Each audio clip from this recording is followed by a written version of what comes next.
Banyak orang tahu tentang kuda Troya, sebuah tipu daya legendaris yang menghancurkan sebuah kota besar.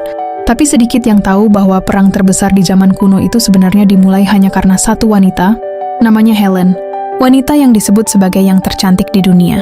Dan kisah ini juga melibatkan Paris, seorang pangeran dari kota Troya. Sekitar tahun 1200 sebelum Masehi, pada masa zaman perunggu, Paris datang ke Sparta, Yunani. Tujuan awalnya adalah misi diplomatik.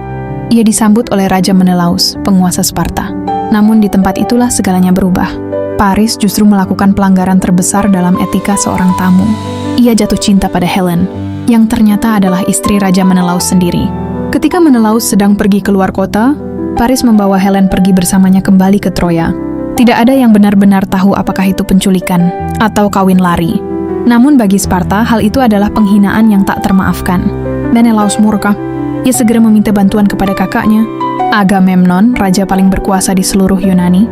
Bagi Agamemnon ini bukan hanya soal wanita. Ini adalah kesempatan emas untuk menyerang Troya, sebuah kota pelabuhan yang kaya dan sangat strategis di jalur perdagangan. Maka panggilan perang pun diserukan ke seluruh kerajaan Yunani. Hasilnya luar biasa. Lebih dari 1000 kapal perang berkumpul.